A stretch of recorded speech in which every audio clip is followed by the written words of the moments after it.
As I picked myself up, all I could hear was the ceaseless drone of traffic. Life went on around me. But the explosion was to change my life forever. Welcome, folks, one and all, to Let's Play Broken Sword, The Shadow of the Templars, released in 1996 for the PC and Macintosh, and developed by Revolution Software and published by Virgin Interactive. There have been other versions of the game released for the PlayStation 1, the Game Boy Advance, and mobile platforms, each one published by a different company. And there was also a director's cut released in 2009. But it's the original version of the game that we're going to be playing here. Broken Sword is a point-and-click adventure game made by the same company that made Beneath the Steel Sky, which was released 2 years previously. And there is quite a difference between the graphics and presentation of these two games. My personal theory on that is because the game Beneath the Steel Sky was released on a lot of different platforms, including the Amiga. And without those platforms to be released on, Broken Sword was in effect not held back by the Amiga's capabilities and could take full advantage of what PCs in 1996 could achieve. Of course, that's just a theory as to why the game looks so different compared to Beneath the Steel Sky. I'm not actually entirely sure, because this is a game that I don't really have any nostalgia with. I rarely ever interacted with the Broken Sword series at all, and out of all of them, it's only the first one that I've had very brief glimpses of playing.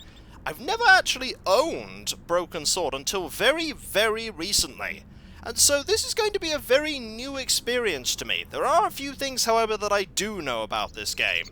Firstly, I've noticed that there aren't any subtitles in the intro cutscene, which I'm going to have to sort. And secondly, that much like Beneath the Steel Sky, there are death scenes in this game. And I'm going to endeavour to separate the death scenes out into little smaller videos that are not actually directly within the main videos of the game. But that's neither here nor there, for we've had the introduction, where a bomb has gone off at this cafe. And there was a suspicious-looking clown that walked in with an accordion and ran out with a suitcase. A suitcase that a man had only just walked in with. But that's neither here nor there. Let's grab this newspaper and see what's on the front page. Because that's the first thing I'd do after a massive bomb's gone off in a cafe right next to me, and somehow I survived. Let's see what's on the front page.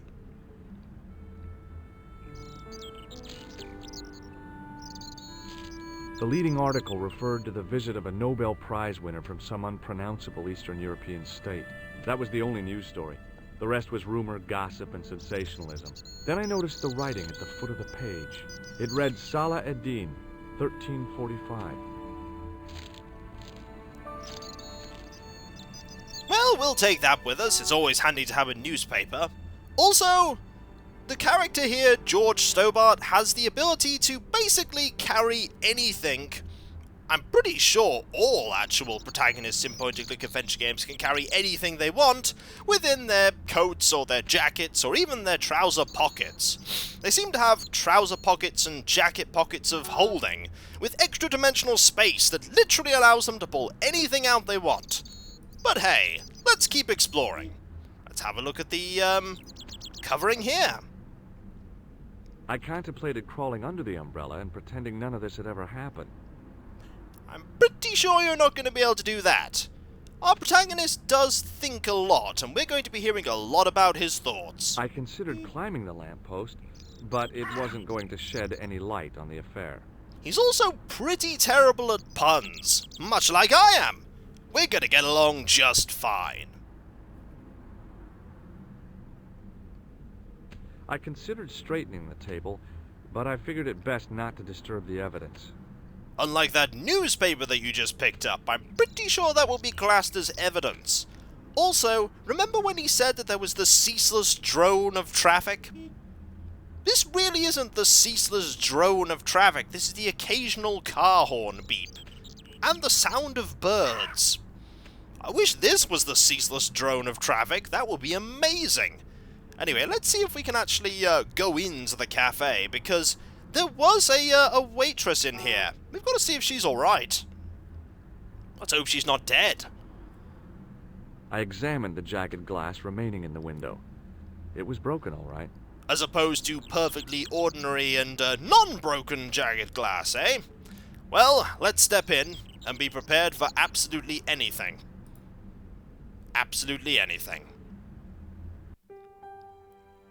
Well, it's not as bad as I thought it would be, but that man there appears to be very, very dead.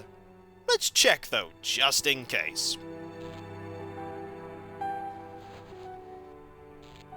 I tried not to meet his stare as I searched the dead man's pockets.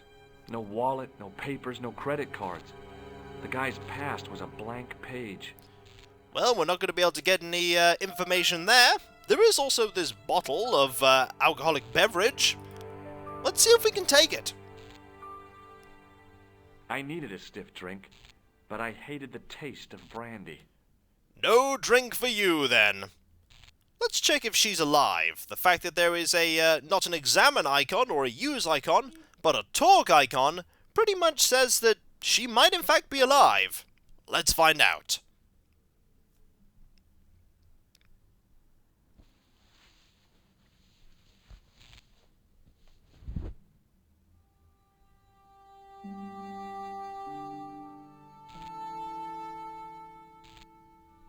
Oh, my head.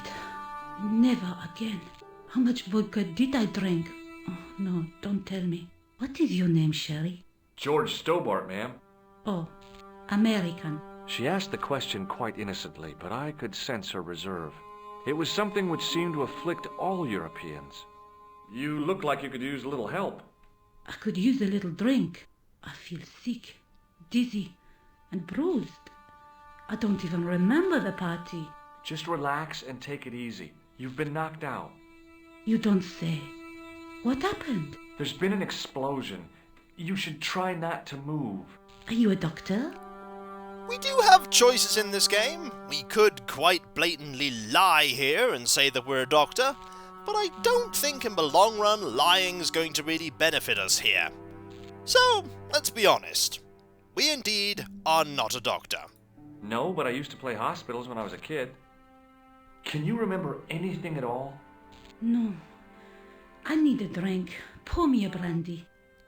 Now, if there's one thing I do know, if you enter shock or are going to enter shock, the last thing you want to do is to make the stomach activate and then require from the body blood. That's only going to make the situation worse. So no. No brandy for you. You could be in shock. No alcohol. What about the old man? Is he dead?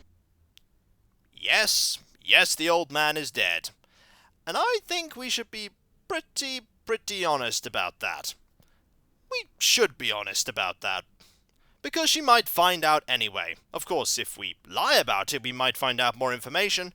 But me, personally, I think we should be honest. Yes, he is. Ah, mon Dieu.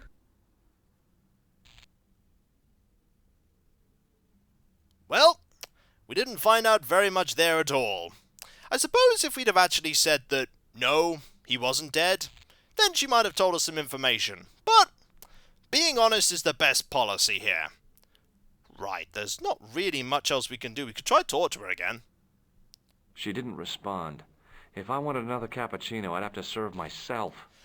I don't think there's very much in the way of facilities at the moment, George, for you to actually serve yourself a drink. So I suppose we should just try and leave right now. Let's go.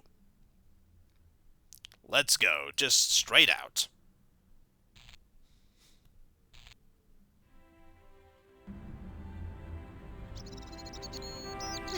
Doesn't really seem to be anything here at all.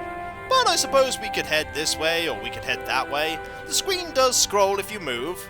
Also, the music sort of comes and goes intermittently as events occur. There isn't a dedicated background soundtrack, as Beneath the Steel Sky did. So there are two locations we could go. We could go this way, or we could go this way. I mean, we saw the actual person go this way, so we might as well go and have a look. Let's see what's over here. Anything? Not really. There's this, which is a manhole cover. Not much else. Let's have an examination. Nope, we're not going to be able to do anything there. I took a deep breath and prepared to climb the drain pipe. I guess the clown had an escape over the rooftops.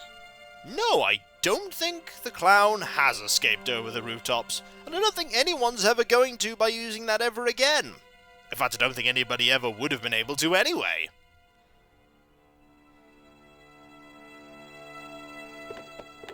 There was nothing of interest.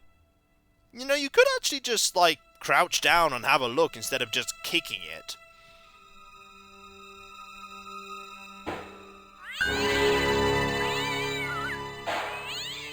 Hello, cat. I don't think you're the clown. I'd had it with sticking my nose into French trash cans. I'm not even sure why you even did it to begin with. But there is this manhole cover, the only way that the person could have actually gone.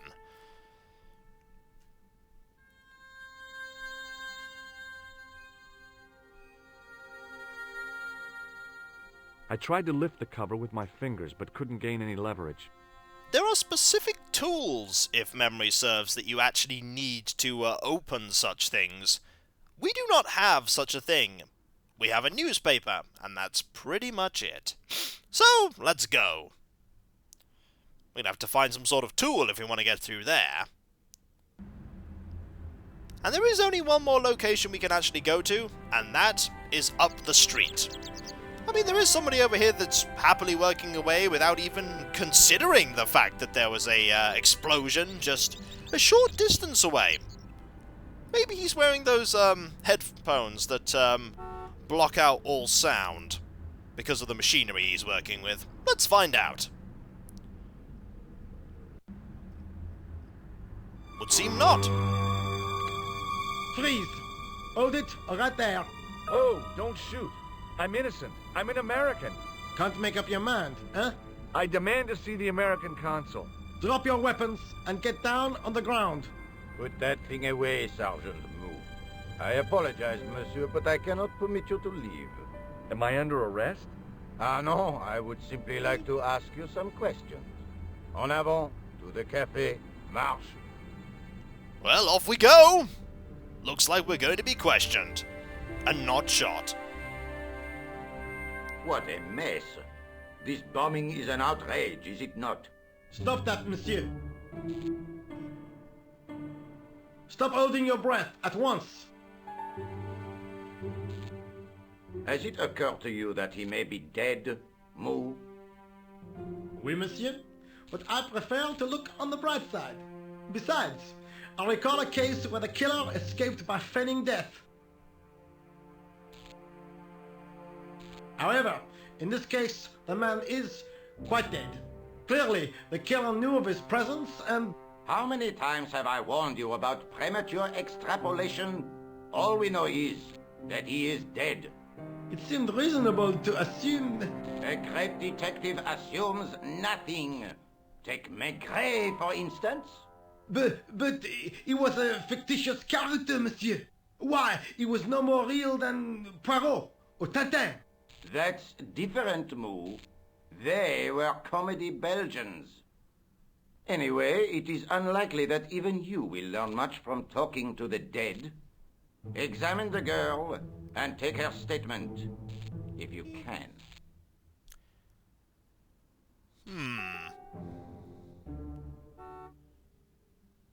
Et maintenant, to business.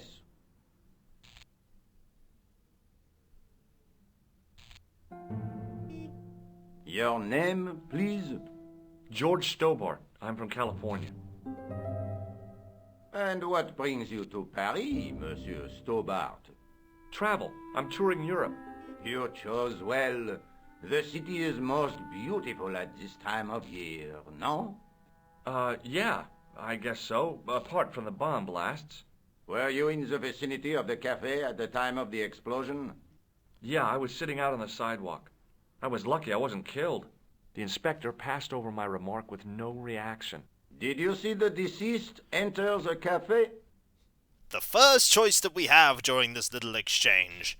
And after we were basically nearly shot at, and we have been brought back to the scene of the event, We can lie and say that we didn't see the deceased enter the cafe, but again, this isn't really going to serve very much purpose to us. We might as well be honest, we have no reason not to be.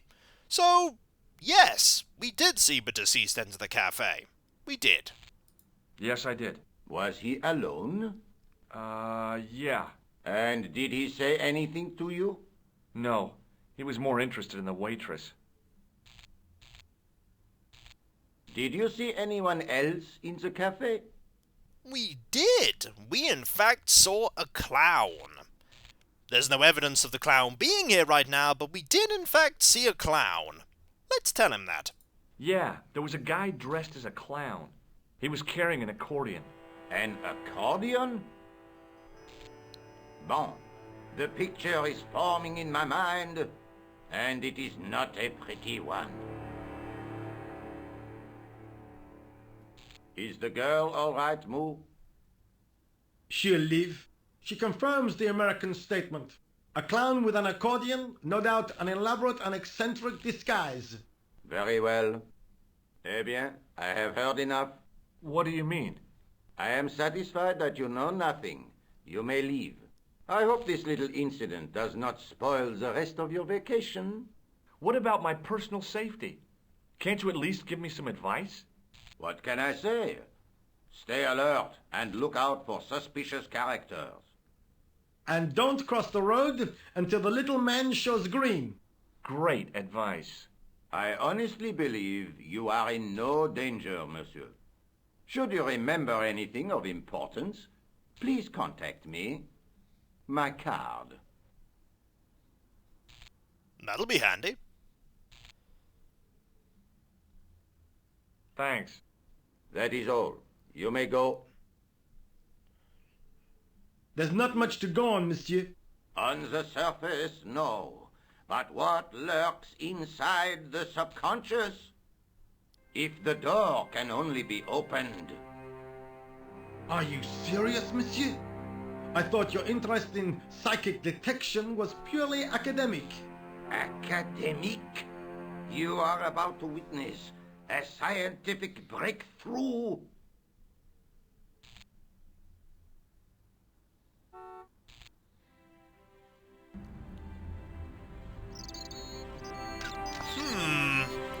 I think it's safe to say that, he has some pretty unique methods of gaining evidence and discovering what's going on. Mainly, he's trying to use psychic detection. If he actually can do that, we have absolutely no idea. But I think we might want to talk to Moo here a little bit and see what Moo has to say. Hello. Excuse me, Sergeant. You heard the inspector. Go on, monsieur. I have a few things I want to talk about first. Mainly this. Did you find the victim's briefcase yet? No, sir. The inspector gave me specific instructions to guard this door. Until he countermands these orders or backup arrives, here I stay. Fair enough. What about the clown? I really did see the clown. He ran into the alley across the street. Did you follow him? I lost him. I figure he went underground. Do you know how many kilometers of sewers there are beneath this great city? It's not a question I've lost sleep over. I have no doubt that Inspector Rousseau will organize a proper search. Fair enough. How did you and Rosso arrive at the scene of the explosion so quickly? You arrived within minutes. Was it a tip-off? Inspector Rousseau's sources are a perpetual mystery to me, monsieur. There are some who say he has made a pact with the devil. And what do you think? I think he is the devil. Really? That is an odd opinion to have. What is Rosso doing with that girl? He is giving her the once-over, as you Americans say. Huh? Once he gets his teeth into a case, nothing will shake him off.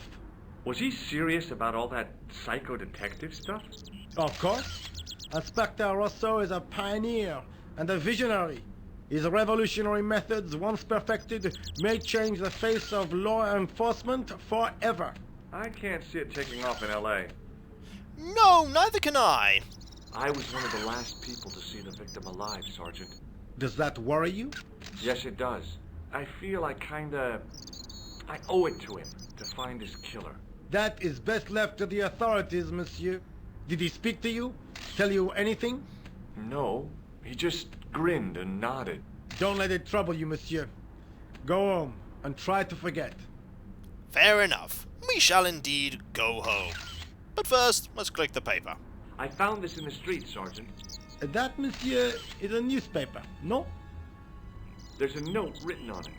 Salah Eddin, 1345. Ah, so the meeting with the clown was planned. How do you make that out?